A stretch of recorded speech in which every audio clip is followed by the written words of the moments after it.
Well, thanks everyone for joining us today. My name is Nicole Maccalla, and I will be your speaker for this evening. We're going to be covering indoor contamination levels after remediation. These are the results from the community test submissions to Eaton Fire Residents United. And this presentation is an adaptation of a presentation that EFRU did earlier last month, actually, to the Smoke Claims and Remediation Task Force. And then if you joined us for our press event on November 7th, these are some of those findings that we overviewed there. So we'll go ahead and go into a little bit more detail here and answer questions that you might have. So since you're here, you know who we are, and I recognize many of you from a lot of our meetings. So great to see folks joining us. We are really a group of residents that formed in the wake of Eaton Fire and are united in addressing indoor contamination in our community. We are here to ensure a safe, just, and transparent public health recovery process. And so part of how we do that is we've created a system for processing industrial hygienist reports. These are often the reports that are guiding insurance claims, the restoration of standing homes after the fire. And so we've created a process to reflect that back to the community. And so we'll be sharing some of that to date. We'll start with just a quick reminder about our maps. We now have 2 published maps. These are maps that look at indoor contamination levels, and we'll do a quick walkthrough of our maps. We'll zoom in on our post-remediation contamination levels. So this means after cleanup has taken place. Some of that was professional cleanup, and about 22% in the sample we're going to look at tonight was from residents who completed the cleanup on their own following public health wildfire cleanup guidance. And then we'll jump into some notable testing and remediation challenges that are present here in our community right now. Want to also alert folks to some of our EFRU social media resources and just keep folks abreast of some of the news coverage. And there's been a lot of it in the past couple weeks, which is amazing. And we'll make sure to save some time at the end for our Q&A. So if you haven't been in a meeting with me yet, this is just a real quick overview of who I am. I'm a resident of Altadena. I am now home with my daughter and all of our pets. We have lots of cats and dogs. My son just started this year at University of Redlands, so he's living off in the dorms now. But we were displaced about 5 months, and our home was structurally damaged as well as smoke damaged in the fire. I've been with EFRU since that first meeting where we came together with standing structures, not knowing what to do, where to go, if it was safe. And I now serve as the Director of Data Science and Educational Outreach for our group, which is very much in alignment with my professional work around data science and research and evaluation. So this is a little bit about me. I have 25 years of professional experience managing research projects. So those was quite a few transferable skills here for our EFRU mapping project. So let's look at our contamination maps. We're going to zoom in first on our pre-remediation map. We still have those tests rolling in. You'll also notice the clearance before occupancy or verificar antes de habitar. This is really our most recent press campaign was around these ideas. And so we'll unpack that a little bit as well. But let me remind folks a little bit about why EFRU was created. And I still just stumble across interesting bits of information that help me just put into context the size and scope of the disaster that we survived. And as many of you know, this was a wildland urban interface fire, which is a unique type of fire where wild wildland is burning, right? So our Los Angeles National Forest, and then urban area, our city. And so these are much more toxic than just regular wildfires because of all the contaminants that are found in things like treated wood and building materials. I was just looking up today how many cars were lost just in Eaton, and that was 3,894. I mean, that's just a staggering number if you think about how many cars were destroyed.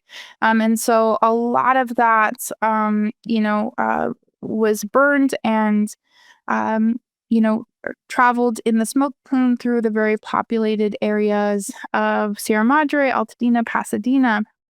And so this was a very densely populated area for the second largest fire in California to have burned.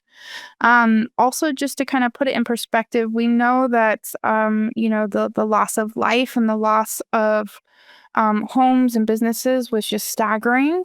The amount of claims that have been put forth, just even insurance claims for Eaton fire areas, 1,310 commercial property claims and 22,619 residential property claims. So that includes renters, homes that were damaged, homes that were destroyed. These are staggering numbers, and if you think about across the LA, basin, the Eaton and Palisades fires, they're on record destroyed 100 schools. That's just a staggering amount of buildings if you think about. So I'm always trying to put this in context, just to think about what was in the smoke plume that was, carried all the way from the Los Angeles National Forest to the Pacific Ocean. So this is really that backdrop of where EFRU was created. There's just so much work to be done after this fire, and we're so grateful for all of our community partners that are focused on other aspects like rebuilding and mental health and immediate, disaster aid. There's so much need, and one of the needs that we're focused on is really that toxic ash and how it's impacting residents miles downwind. This was the satellite image of the smoke plume. This is on the 8th of January, 2025. And so you can see the dense, thick smoke and the just absolute clearance of properties that occurred. And so EFRU really formed, thinking about, well, what are the implications for some of the health and safety implications for our community, particularly for those that have standing structures or standing homes, businesses, the schools. As we try to repopulate this area, what are those implications for human health? And so we began mapping peak levels and locations for wildfire debris, which includes ash, soot, and char. We receive results on asbestos levels, lead, and other CAM-17 heavy metals of concern. We'll look at what those other metals are, just for a quick refresher.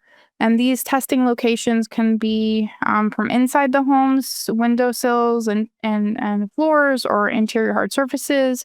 It can also be in things like HVAC systems, attics, garages, right? So we've been able to map all of that, and we're very much focused on what is basically sampled from what they call a dust wipe. So they cord off an area and measure that very carefully, and then they wipe that space and then test that settled dust, or wildfire debris and all the contaminants in it. Just a very quick comments about our methods or test results that we're looking at. These are professional test results that are done by licensed professionals. They are in Eaton fire affected communities. So the data that we're looking at is Eaton fire. We do work very closely with our Palisades fire neighbors, and in the post-remediation sample we're going to look at today, about half of the homes are from directly within the burn zone, so in the burn scar itself, and about the other half are right outside of that, or at least 250 yards from the nearest burn structure. Um, Again, we have a mix of professional remediated and thoughtfully remediated by residents properties in the data that we're going to look at today. One of the reasons it's so important to look at contaminants in homes is because of the duration, right? The amount of time that we spend in our homes and the different types of activities that we do in our homes. So, if you think about all the different methods of exposure, pretty much all of it can happen in a home, right? So, we've got to look at the type of toxins. EFRU again is zeroed in on asbestos and lead and other heavy metals and wildfire debris, and then how much of it and what are the routes of exposure. So, because we eat and drink and sleep and spend time in our homes, we have different ages that play. Some babies crawl on the floor. It's really important to understand what kind of toxins folks will be exposed to, because this could have long-term health ramifications. Um, this is an image of our what used to be our homepage till about a few weeks ago. So this is still available on our EFRU.LA website. We have almost 75,000 views of this map. This is the data from our pre-remediation findings.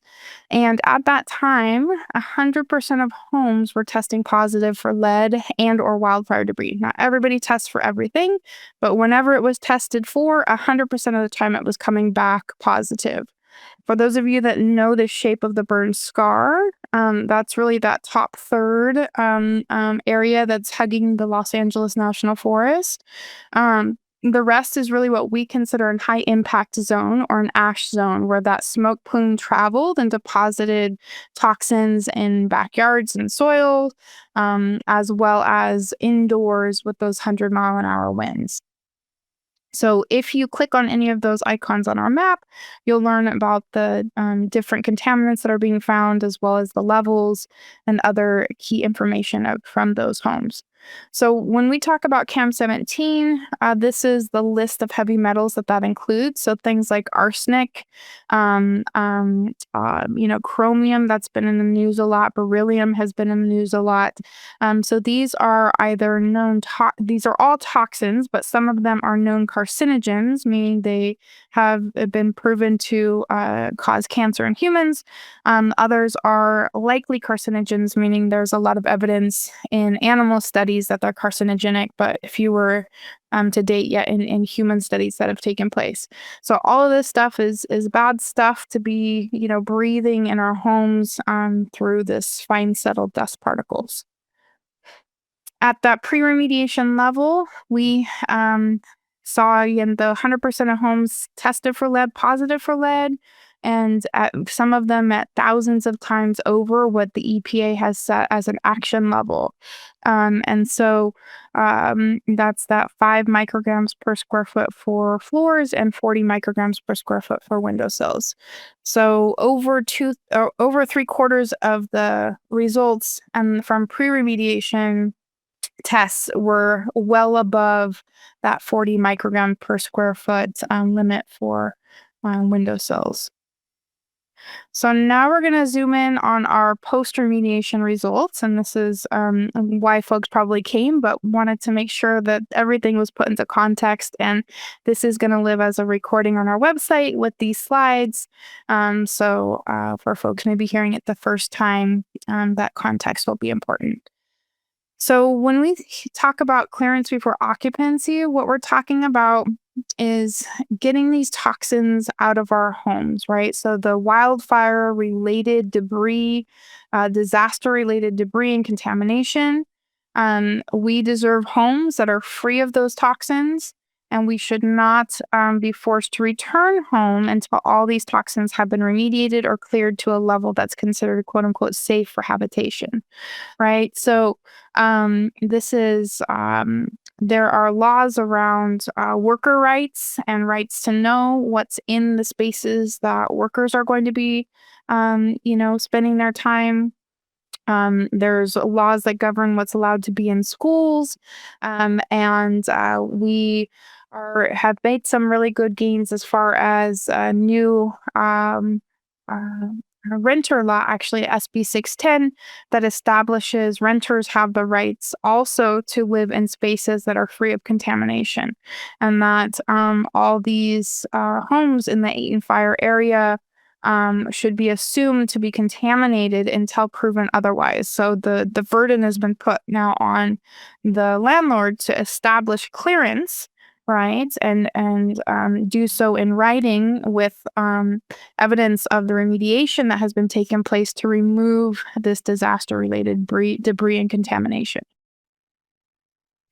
So when we zoom in on the homes that we have data for after remediation, we see that many homes are still testing positive for contaminants, and it poses serious health risks for residents. So while there was 100% of homes testing positive for lead at the pre-remediation stage, now we see 96% are coming back still positive for lead. We'll dig into that in the next slide of how much of that is over established EPA levels. Asbestos, we have over a third of homes coming back positive for asbestos. All right, so this is very problematic, this high level of findings. Just on the surface of it, very concerning, and worth drilling in a little bit farther. So when we look at windowsills, half of the homes that tested for lead on windowsills, not everybody did, but in the places where windowsills were tested, half of those windowsill samples are coming back above EPA thresholds. And so the EPA has what's called a dust lead action level. And this is a level that is used to determine when further action is needed to address lead dust in a building, right? And so when we say, okay, well, how much over on average, right? So we're seeing that level is 40 micrograms per square foot that the EPA has set, and that on average we're seeing the windowsill level here still being 148 micrograms per square foot. So that's about 4 times over what the EPA has set as an action level, meaning further lead abatement is required in those cases. When we look at floors, for the places where lead was tested on floors, 63% are coming back above the EPA thresholds, and this is coming back at 57 times over the EPA's limits. So this is quite a bit higher. It's a mean of 287 micrograms per square foot. Just a reminder that level is allowable to be 5, right? So that's almost 6,000% over what is allowable. So definitely requiring further abatement before habitability. So the Eaton and Palisades fires are actually some of the first fires where habitability for a residence can be determined based on a public health notice, right? So when human health there's a threat to human health, that can deem a property uninhabitable. So this is extremely important for all of us just to be aware of, because we have rights to live in spaces that have been cleared of disaster-related debris. Some of these things will pose serious long-term health outcomes, but for some folks it may not pop up for many years down the road. So we got to get this out of our houses now. When we look at our asbestos levels after remediation, we've got 36% of homes coming back still positive for asbestos. So highly carcinogenic, not safe to inhabit a home with asbestos in it. if we want to look at about, well, how much asbestos, was it a tiny bit or was it a whole bunch? Unfortunately, it's a pretty high level of asbestos that's being found on average. So um, while the EPA and the California Department of Toxic Substances and Controls has set lead levels that are quote unquote allowable in household dust, right? There is not a law really that governs how much asbestos is allowed in settled dust. After 9/11, though, there was a lot of researchers that came together. There was a ton of cancer clusters that occurred. And so they got the EPA to make a voluntary action level, and that EPA benchmark for voluntary action is at 5,000 structures per centimeter squared. On average, what we're seeing after remediation is over 8,000 chrysotile structures per centimeter squared. When there's different types of asbestos, and a lot of times people will say, well, how do you know this is from the fire, right? How do you know this stuff wasn't there before? Well, chrysotile asbestos structures, those are the type of structures of burned asbestos. So this is incinerated asbestos, right? So it had to come from some burned, something that was burned.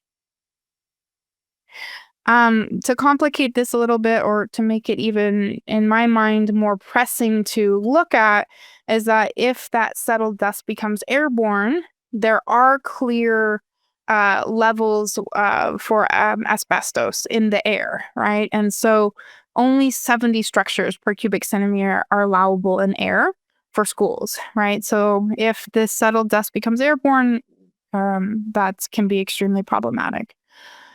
So our new map that we published a couple weeks ago still identifies homes based on the peak lead level in the home, but it has some new icons that have been established. And so a check mark means that that home reached clearance status for lead and or asbestos. So what that means is that no asbestos, and or no lead above that 5 micrograms per square foot for floors, or 40 micrograms per square foot for windowsills. So a home could not reach clearance status for one of 3 reasons. It could be one of these or all 3 of these. So either the lead was above what was allowable for floors, windowsills, or there's asbestos present. So because not all homes are tested for all things, right? So for example, we have some homes that tested for lead, but not on the floors or windowsills. So they might have reached this clearance for floors, but their HVAC system has an extremely high level of lead in it.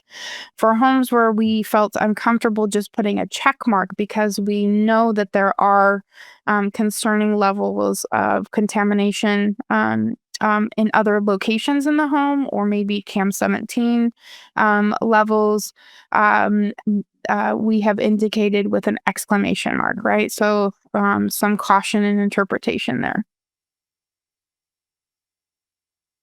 And so this is what that map looks like on our current homepage now. And so you'll see the homes with those check marks have reached that clearance status for lead and or asbestos. And then you've still got the colored lead levels, and then other information. So you can still find out the same info when you click on any of these icons. You'll see distance to the nearest burn structure, damage to the home, and levels of contamination that have been found and where. So one thing we wanted just to bring to the community's attention is some notable testing and remediation challenges. And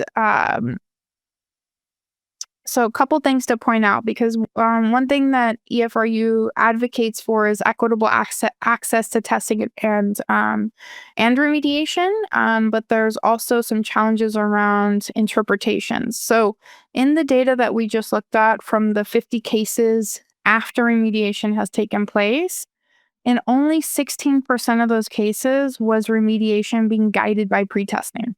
So this is like a doctor prescribing medication without actually diagnosing any problem, without running any labs or tests, right? So it's like flying blind. You're coming in to clean a property, but you haven't established what you're cleaning up yet, right? So that can be extremely problematic because there's worker protections and issues, right? So workers have the right to know if they're going into a place with asbestos. There's also specific asbestos abatement requirements, right? And licensure and proper PPE, right? So very problematic going in to a space not knowing what is there, because you could make matters worse. You could also inadvertently expose workers to toxins. Um, and then we have another issue around just the level of access to testing. So we've had multiple speaker or community events really talking about challenges folks are facing navigating the testing and remediation landscape. And a lot of residents are still negotiating with insurance companies to get access to testing. Only half of the homes in our post remediation sample had testing for asbestos completed. So that's a good half of the homes that we just looked at, right? Where we actually don't even know if asbestos was still there, right? So you're doing this post remediation testing to make sure you can move families back in, but you're not getting all of the information that would really be needed to assess whether or not it's safe to move back in. In our post-remediation sample, we also see that only 8 to 12% of our cases had access to that full CAM17 set of tests. So I didn't even share those results right here because we only had 4 to 6 cases in that 50 for those CAM17 findings. We have analyzed them and are happy to discuss a little bit if you want, but with the small sample size, there's really not too much yet we can say. But for us, that's a major system failure.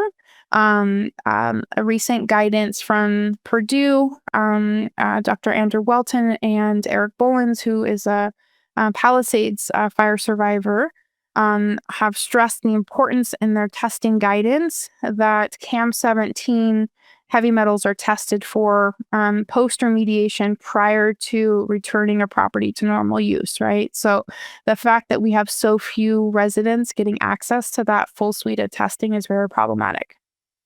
And then this is also another challenge, is that there's the EPA has only set the lead levels, action levels for windowsills and floors, but not necessarily for your HVAC system. And California Department of Toxic Substances and Controls has not established how much arsenic is allowable in your home, how much chromium is allowable in your home.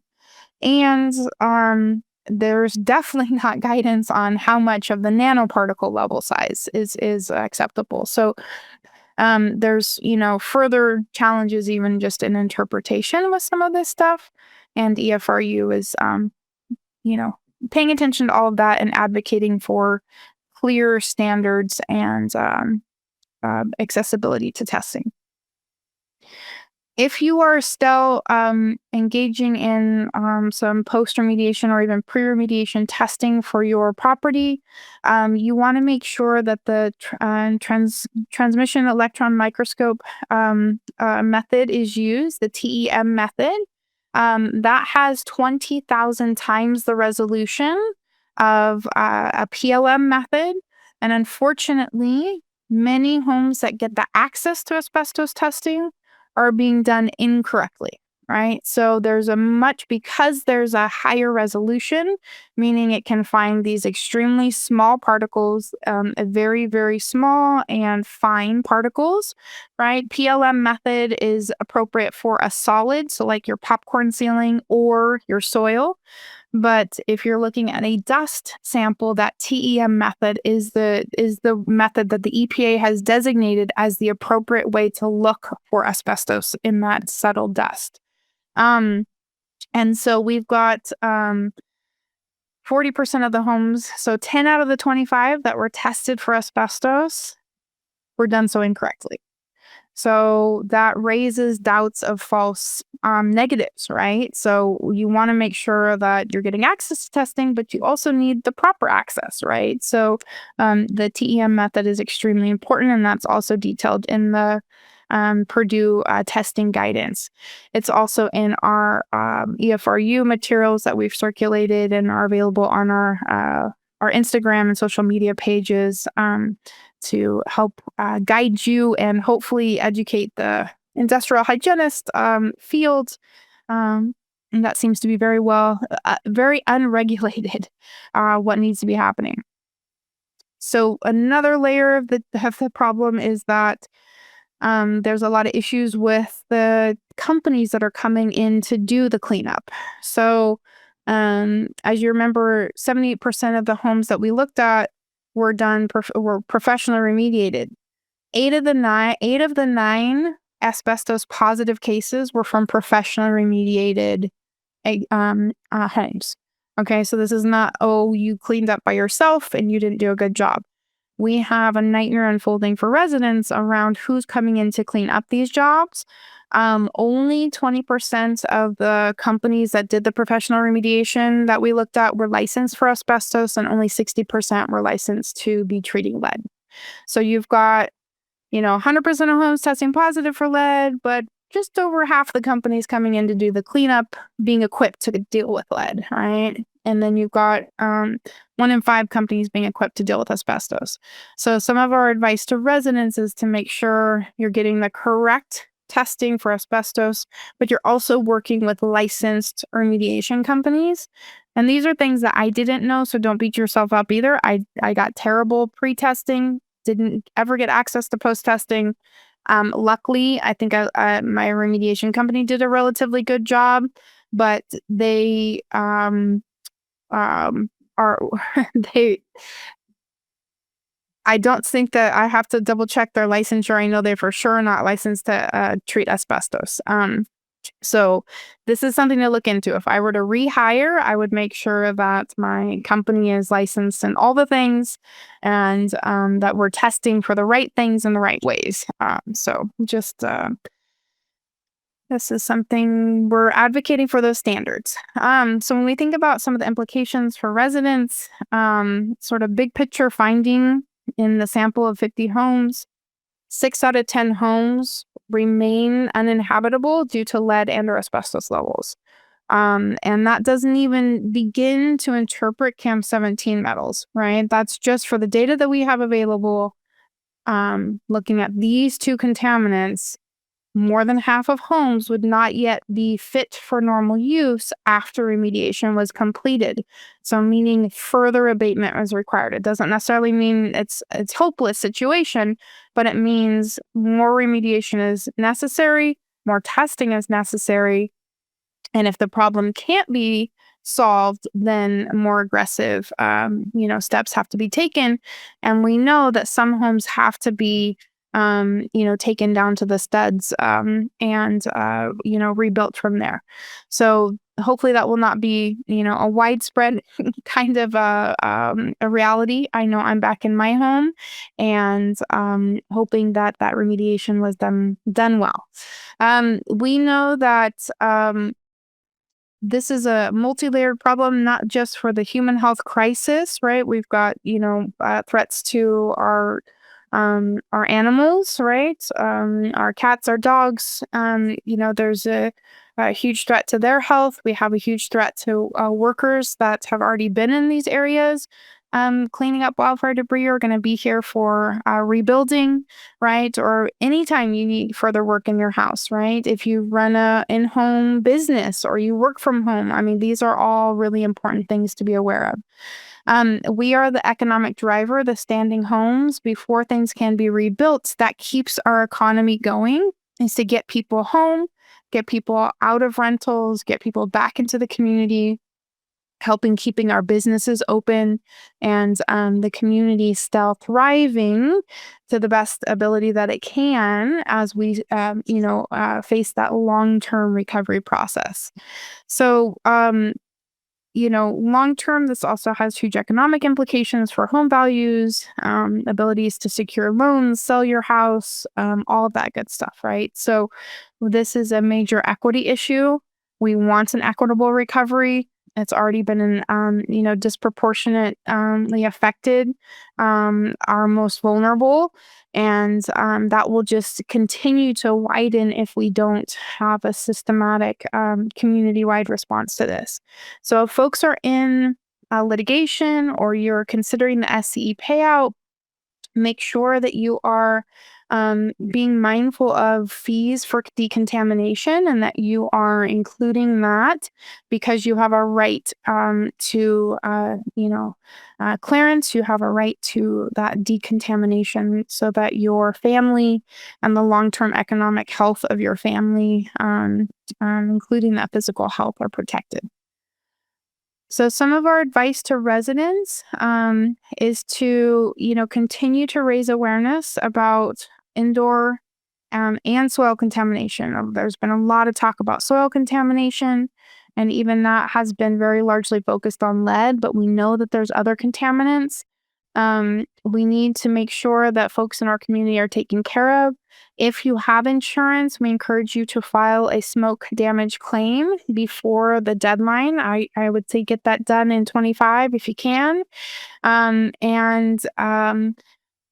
In the context of working with a landlord or with insurance, the more that we are all demanding clearance before occupancy, the closer we're going to get to getting that, right? So we deserve a home free of these toxins.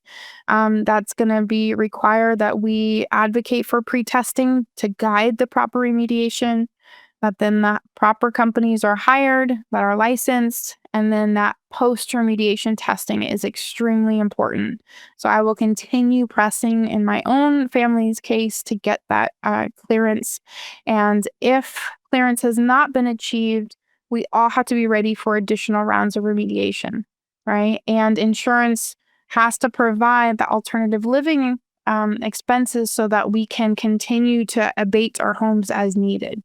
Um, you have some unique rights under SB 610 if you are a renter. And we have some resources on our Instagram page to help you sort of walk through that as well. You, by law now, have your landlord has to complete effective smoke remediation. You have a right to habitability, which means that removal of disaster related contaminants. And then if you're having problems, you can always file a complaint with the Department of Insurance. I know none of us need more things to do on our list, but that is an option. And you can continue to share tests with the EFRU so that we can increase the power of our collective voice to guide our recovery efforts. We know there's, short-term health effects. We've already been hearing about these, and I'm so sorry for all of us in the community that are already suffering from some of these short-term effects. It will be more catastrophic the longer that we wait. And so we definitely want to address that contamination now. It's in my mind, if you still think about the medical sort of analogy, is like preventative medicine, right? We don't want to wait until these terrible things manifest. We want to treat things now, get that clearance before occupancy, so that we are safe and can recover the best possible way. These are a couple new. We have a Facebook group as well as an Instagram page. Please follow us if you haven't already. We have a Know Your Rights carousel, what every fire affected resident needs to do now, and that is really for Palisades and Eaton fire affected communities. We also have another carousel on many Altadena homes still unsafe even after professional cleaning. So we have some of those results posted there. And then we also regularly post our newsletter that's got different speaker events, as well as resources for the community. So, as long as you're looped in somewhere and getting support, we just want to make sure everybody has that support. Since our press conference on the 7th, we've had a whole bunch of news coverage, which is amazing. You can find some of this on our EFRU website. We've also been able to pull some of this into our Instagram channel. But thank you for everyone that's here, that's been supporting us, that's been sharing tests, that's come to our press conference event. We are making noise. And I share that just as a bit of hope that the squeaky wheel gets grease. So we are. Somebody said the other day that nobody that you don't get 30 new articles written about you if there is no story. So this is real.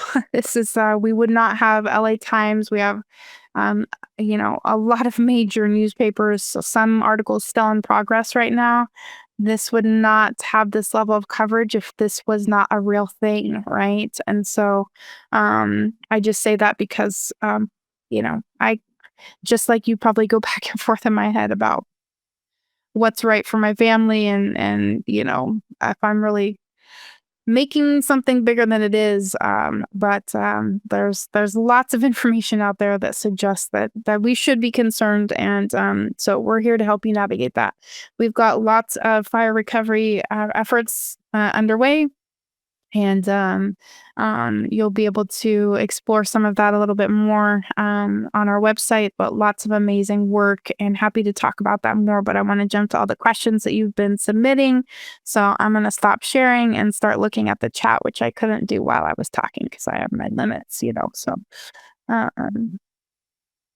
Dr. Maccalla, we only have 2 questions. One, which I feel like you already answered, which was for post-remediation testing results. Do you have results that showed remediation was successful or not successful for lithium and beryllium? And I think you mentioned something along the lines of limited. Yeah. So, and my cat is apparently making an appearance. So let me make room for Lynxie here. So as far as lithium goes, we have not received any post-remediation lithium results. Let me go ahead and pull open my CAM17 results, and I can tell you exactly about the other question about beryllium. And I think that might have been one of the ones that's actually got the best. Let me double check myself, but I think that was one that had some of the most promising results. And I'll share this. It's not that you can't see it. It's just that there's so little data there that I didn't want to bore people with the details. But since you want to know the details, here you go. So the good news is beryllium in our post sample. I thought I was remembering correctly. It was the only thing that came back in all 6 cases at zero level. So 0% of homes were testing positive for beryllium. That was the one thing that seemed to have been coming back with the most positive results. For heavy metals, barium, chromium, copper, and zinc were coming back positive 100% of the time. Lead, fifth at 96% of the time. So I would say, interpret these results with some caution because in statistics, we typically want to see cases of 30 or more to start to see those results as reliable, right? So there's the law of normality or the central limit theorem that kicks in around 30 and for sure by 50, where, you can keep updating things every week. You probably saw this with our pre-remediation map. We kept updating those figures, but the donut didn't really change shape, really, right? It just maybe up or down a percent here or there in one category from week to week, but the shape typically takes hold by 30 to 50 cases. So we have a pretty confidence in the shape of those pre-remediation results with the CAM17, but with only 8 to 12% of cases having access to the full suite of CAM17 testing, we just don't yet have a very reliable sample there. So promising around beryllium, concerning around some of the other things, but also, we need more data for sure to be able to feel very confident about what we're seeing. Some of the things were going up, some of the things were going down, some were staying constant. So the pattern I feel like is not that stable yet. Next question. On slide 20 of your presentation, you talked about an EPA benchmark for voluntary action in settled dust. Can you tell us what does this voluntary action mean? Yeah. So, for whatever reason, and I did a deep dive on this, the EPA has mandatory action levels for asbestos levels in air, but not in settled dust. And so after 9/11, which there was a massive amount of dust and all throughout debris removal, and there were a lot of cancer clusters around the Twin Towers site and the debris removal pathways where a lot of that dust was kicked up. There was a lot of cancer clusters that were forming. And so a bunch of scientists got together and basically forced the hand with the EPA to make some statement around what is considered, an action level. And so EPA has deemed it a voluntary action level. I can't speak entirely for the EPA, but it seemed as if the scientists were basically pushing the hand basically to make some declaration that this is a threshold basically. And so there's this voluntary action level that they have indicated. And then what I also know just from talking to a lot of industrial hygienists is that really there is no amount of asbestos that should be considered safe to be breathing. So I am not a toxicologist, though. My degree is in social research methodology. I am a methodologist, so I can design studies, I can analyze data, but I do have my limits. So if somebody else on the call has that expertise, please feel free to weigh in on that as well. Okay, thank you. We've been advised to test for lead, asbestos, and ash, but not CAM17, as it is more expensive and there are no standards for these nor cleanup guidance. Lead is a proxy for others. Does this make sense? Advice? Yeah, so we hear this all the time. And this is something that EFRU is pressing the Department of Toxic Substances and Controls establish screening thresholds for these other heavy metals. One thing, so it's a bit convenient they're known carcinogens, right, in that CAM17 list. And I can pull up the ones that are there's those three different categories of like toxin, carcinogen, or likely carcinogen, right? So if we don't test for these other known carcinogens, for example, then we even a low level, I would want to know if it's in my family's house. Things like arsenic and chromium, these are not good, right? So although there are no clear threshold set, I think reasonably looking with an industrial hygienist, I have seen reports where they're flagging that this should be abated. I know I can think of a case right now that the barium level in their house was so high that their home is being remediated. So industrial hygienists can help us make sense of some of that.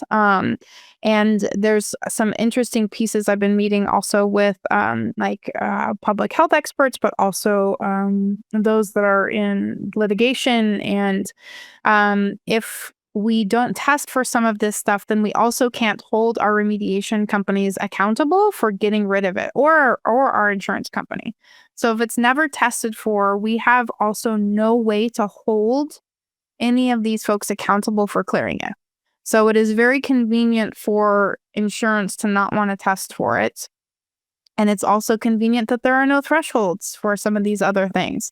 To me, that is not an excuse. That tells me, okay, field, get it together, set some thresholds, because it is not my job as the resident to be trying to figure this out on my own, right? And just because our government agencies have not set a threshold for how much arsenic or chromium is allowed on my kitchen counter doesn't mean that I should be forced to just live with it because somebody hasn't set a threshold. So there's some interesting pieces there to unpack, and whose interest does it serve to not test for those things, and then also what are your rights in sort of returning to habitability if you never test for those things, right? So there's a lot to unravel there.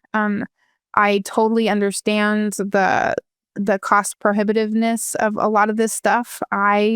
In my pre-remediation test, I got one lead swipe and one asbestos swipe. My asbestos test was PLM. It was done incorrectly, and I literally had one spot in my house tested for lead one time. And so that, and I made those choices because my insurance wouldn't pay for it, and I had to pay by the swipe, and I didn't know what to do, right? And so, unfortunately, that then put me at a disadvantage for what kind of remediation, though, that I now have a right to because, didn't find asbestos. And my lead level, it was on a windowsill swipe. It was like 1 microgram per square foot below below where it was needing abatement. So I don't know if they had sampled, a foot away on the ground, if my remediation story would be different. I don't really know. So EFRU, also we should point out that, and let me pull up this one slide for the residents. Because this is also like just astonishing, I think. We're very much talking about like these CAM 17, right? Let me pull this back up. CAM 17 and lead and asbestos, that's like the bare minimum. We have now had so many speaker events, and I have been in so many rooms where findings are being shared, and toxicologists, exposure scientists say that's just the beginning. There's PAHs, there's cyanide, there's lithium, there's dioxins and furans. I've had multiple toxicologists tell me that dioxins and furans are the things that they would be the most concerned about, and we're not even talking about that here, right? So it's like we're trying to make little progress in establishing habitability. And truly the whole suite of testing would go beyond that. And that's I have not met an exposure scientist or toxicologist that is not from connected to a remediation company, I will say, that has given that advice. The only times that we have heard that are from companies where there is a connection between the IH and the remediation or insurance. And if you think about it, when we looked at who's licensed to take these jobs, it's actually in the remediation industry, right? We live in a capitalistic environment. If they don't test for it, they can take any job. If they test for it, that immediately knocks off a bunch of companies who stand to profit $100,000 per house that they go in to clean, right? So, I teach critical consumption of research, and so it's always whose best interest does this serve. And I think it's definitely not the resident's best interest, but I understand if cost is the deterrent, and even though Commissioner Lara has said we are not supposed to shoulder the costs of our own investigations into our claims, it's happening all the time. So that's some of my rambling there. What else? Are there any grant monies to support full post-remediation testing? You know what? We would, at the moment we can secure some, we will definitely make that known. There's quite a few things that EFRU thinks are necessary. One being access to testing and remediation, equitable access, right? And then another being the comparison results, I think, are extremely important. Every presentation I've ever given to public health, immediately they say, well, how do you know that stuff wasn't there? How do you know you didn't have chromium on those brand new floors you installed? Right? So unless we can have some comparison data 2 miles outside the smoke plume, we're not going to be able to bat down those kinds of questions. And I see those as being some of the biggest obstacles to our long-term recovery. You know, there are some, I know there's some resources for remediation.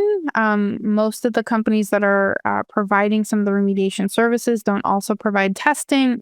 And I know all of the ones that we're currently aware of are at capacity with wait lists twice as long. And so um, I just was meeting with Senator Perez earlier this week, and we brought this up. So we're advocating for clear policy related to everything we're talking about here, and happy to share more if you want.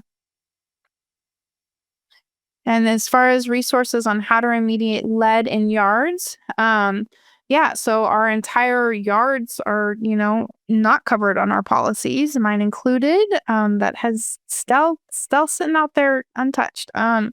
But there's some amazing soil stewards that we are working with. We'd be happy to put folks in touch with. And they're participating in making their data also publicly available if you opt in as the resident to do so, so that we can see what is effective in removing contamination from soil. So there's some great workshops being put on. Some are for free. The Richies put on a bunch of soil bioremediation workshops. We should have some of this on our website. We can double check. But there's lots of, if you're willing to DIY your soil remediation. I did go to the workshops. It is a little bit beyond what I can do as a single mom without a sprinkler system installed on my property. But there's definitely resources from folks that will come in and do it completely, to if you want to be active in that process. Um, and then as far as like requiring remediation, I think we also, have to be mindful of some of the guidance even coming out from our government agencies, because there were some new levels that were set in direct response to these fires for our soil. So you have to be really careful, because some of the new thresholds that have been set, the moment you would take a speck of that dirt off your property, it's hazardous waste. But if you keep it on your property, it's supposedly okay. So we are still trying to have a speaker night that will help us make sense of some of the new DTSC guidance for soil. And hoping to do that probably in either December or the new year.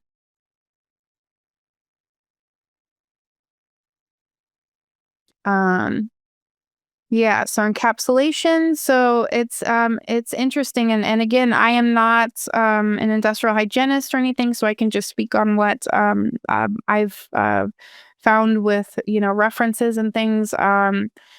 There is limited evidence of the effectiveness on encapsulation, and so the little bit that's out there is only for things like lead.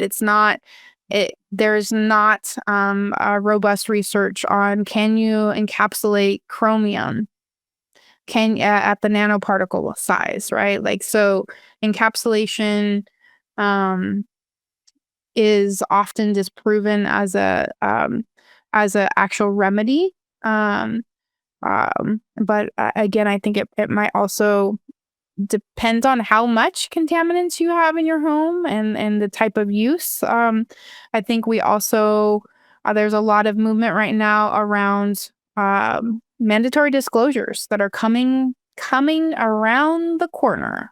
For there are already mandatory disclosures being put into place for at the start of the new year for rentals.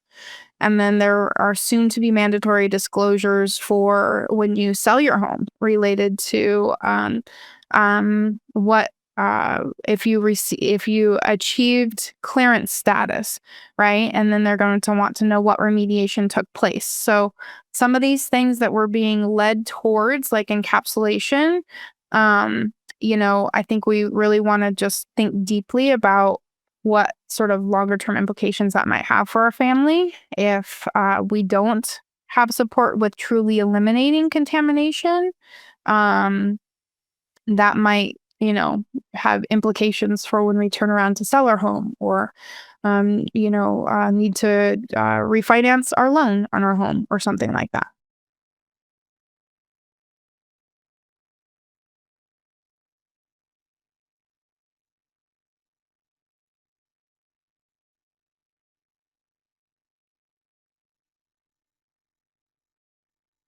We have one other question too. Yeah. How far away from the burn area do the levels of toxins decrease? Do we have any data on that?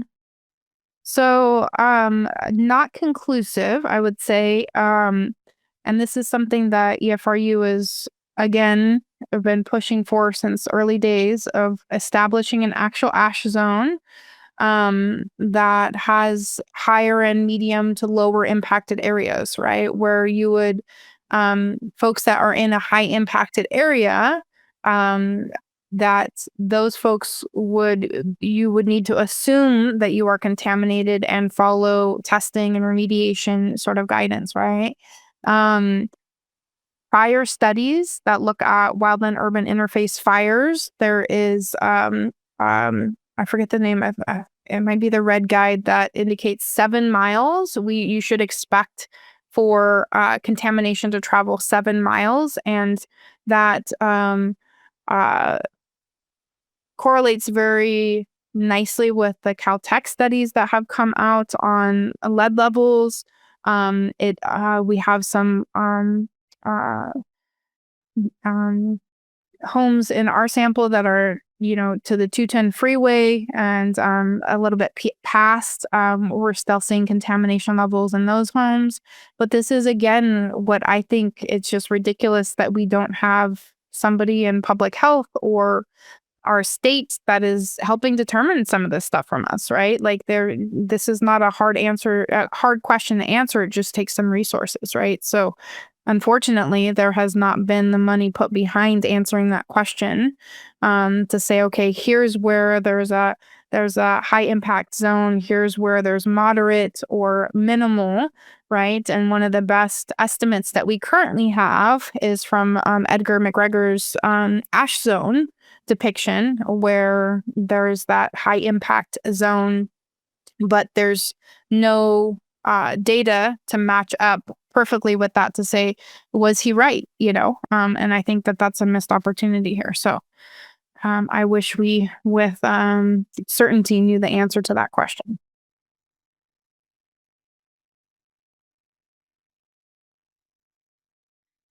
Any other questions, Jessica, that I We have a few more, but I want yeah. mindful of time. It is And please feel free to unmute too or come on. I'm trying to talk and read and make some coherent sense. So please feel free to unmute and have a conversation as well. Is it possible that CAM 17 metals might be high but lead within safe limits? Sure. Yeah. Yeah. So and this is another area of research, right? That yes, if you address one of these contaminants, are you also likely addressing some of the others? Yes, right? And so that's even detailed in the Purdue testing guidance, right?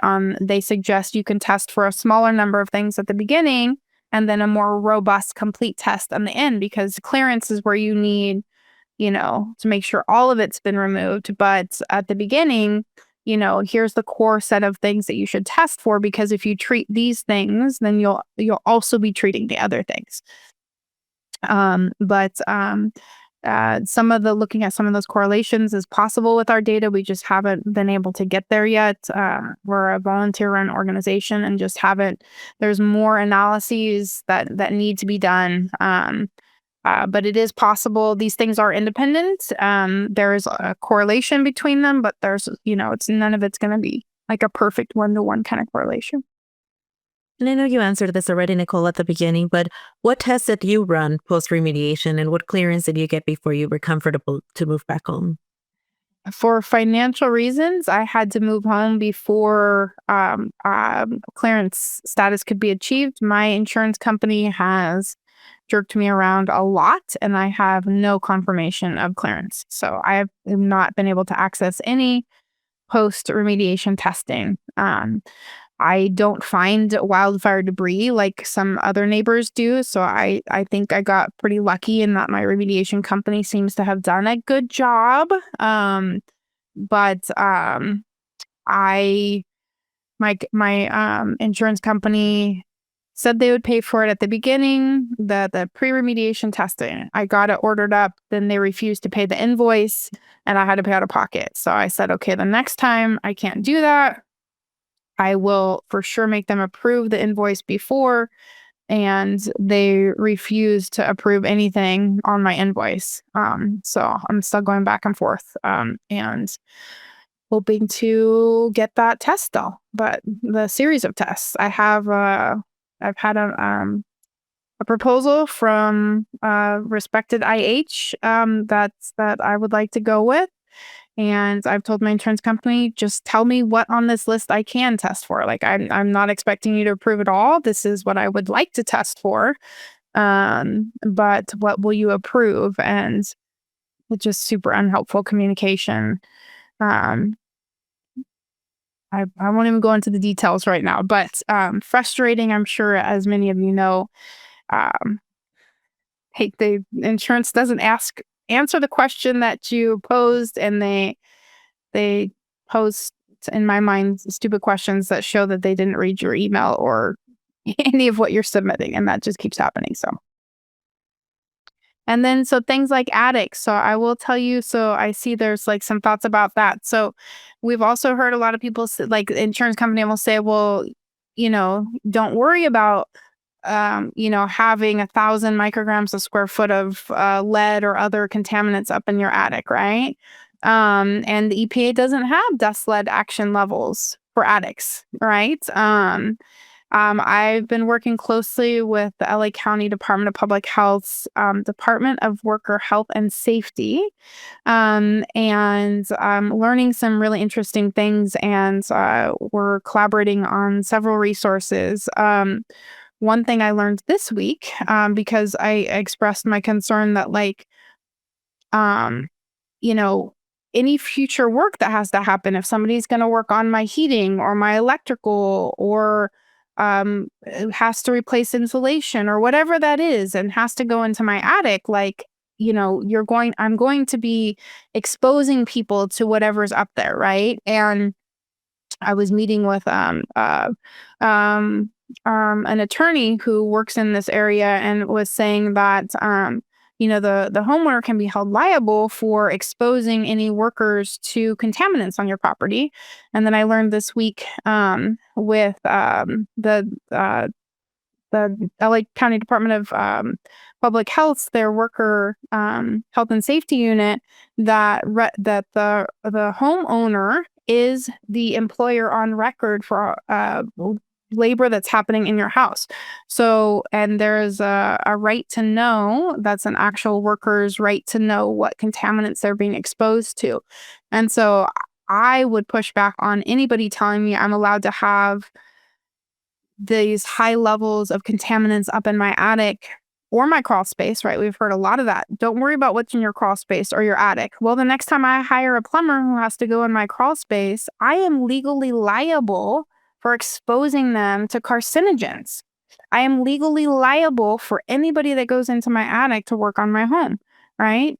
So EFRU is going to be producing some new resources in partnership with public health around some of this to be mindful of, because I don't think I didn't know that till this week. I had my own concerns and I was like, ethically, that doesn't seem right. That it's just like gets to live up there, but it's also legally not right, right? We are legally liable for some of this stuff. And so that to me is should be reason enough to hold our insurance companies accountable to returning our home to pre-fire conditions, right? That is their obligation. They have to return our homes to pre-fire conditions. And if they have no proof that my attic was a hazardous waste site pre-fire, right? And there's this high correlation with the footprint of the fire, what's being found, um, you know, as long as we're have the energy to keep fighting that battle, that's reasonable. And Jessica, do you have the link at all to for soil stewards? I know we have several different. We can also make sure to add this to our EFRU website if it's not already there. I don't have the link. Okay, it's okay. We can make sure to put those on our website. There's several different soil stewards we're working on. And so as far as like the pre-post results, so with our sample of 50 homes right now for post remediation results, 20% of those we also have pre-testing data available. So we don't yet have enough of a sample to look at the change over time. But as soon as we have enough matched cases, we will absolutely be doing those analyses. It's just bandwidth and has to make sense statistically to be able to look at those relationships with some level of confidence. So, yep. So not all. So our we have 20% overlap of our pre-post, but that's not enough to dig into that. Hey, Nicole, I don't know if you can hear me. Yeah. I'll be the first one to speak. Thank you so much for this, by the way. It's very informative and helpful. I appreciate it. Sorry, did you say anything about encapsulation? I think you did, but encapsulation, because insurance companies don't want to repaint.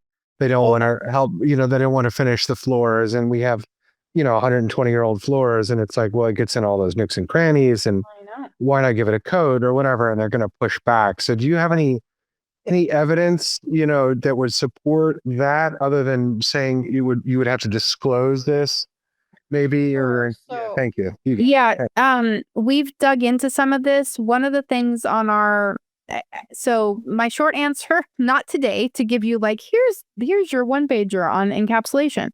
But we are in talks with Chapman University right now. They have an undergraduate research class actually, and they've agreed to partner with us for their spring semester. So they'll be providing a whole class of undergraduate students, and these are the exact kinds of things we're hoping to have them pull together of like some of the like a lit review on encapsulation, and then what do we know, and like what are the implications, and then you can use some of these as empowerment materials for the community that's working with insurance. So we have a whole list of things like, sorry everyone, my internet went out. So Mark, hoping to get something materials put together. Right now we have like just folders full of research and stuff that we need help wading through. So hoping to get some resources on that front and many others. So fingers crossed on our undergrad free labor that's going to help us make sense of things and produce resources for our communities.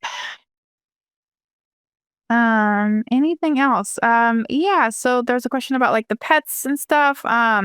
We did have EFRU speaker, or not speaker, I keep misusing the term. Our EFRU just meeting a couple weeks ago was dedicated to effects on pets, and we might have another one that's follow up to that. But we have multiple instances where pets are sick. There's folks have found each other on Facebook. There's some posts there around strange rare cancers being found in our pets, or pets dying very early, and just pets in general, what the displacement has done to our pets, and then some of this exposure. So hopefully we can pull together some resources clearly around that as well. But we're working very closely with the head of the LTRG from the Marshall Fire, who's also shared a bunch of information about the pet illnesses that happen. So that's the closest WUI sort of comparison, is the Marshall Fire to the Eaton Fire. And so there's some clear documentation of some things happening with pets there, and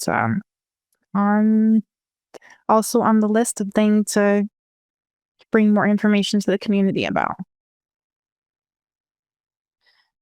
And yes, it is the insurance company's responsibility to test. And we've been in roundtables with Insurance Commissioner Ricardo Lara about this. He was under the assumption that insurance companies were testing. And we informed him that that's actually not been the case for the majority of people. And so still trying to get some traction there. Someone asked a question about shortness of breath. Is that common after the fires? In humans? Can't be. Yeah. So respiratory issues are one of the most common post-fire short-term health symptoms. I know Kaiser has a. I'm so sorry, Ani. Kaiser has a study being done on some of the respiratory issues post-fire, trying to get even more attention and details on some of the respiratory issues. We have had some of our speaker events with some of the physicians that have come and talked about pieces. Even in the press conference, Dr. Wu was talking about respiratory issues being one of the earliest sort of signs of distress. But again, also respiratory stuff can also be other things, right? So I don't want to. It's not always mean that we're exposed to contamination, but it is one of the most common symptoms of exposure. And Dr. Hu was saying also that the crazy thing about asbestos is that once you inhale those fibers, they never leave your body. They forever sit in your lungs, so that your body has no way to expel those fibers. So these just become long-term irritants, right? And I know my dog, is on a doggy nebulizer. She has an actual, mask that she has to wear and get breathing treatments, right? Like that's not common. Doesn't make sense for an 8-year-old dog. All right. Well, I know that we've been going on here for a long time. Thank you everybody for joining us, and we will save the chat as well and continue to keep all these questions and things in mind as we continue to map out our next steps, and hopefully we can continue to provide resources for the community. So thank you everyone for joining us.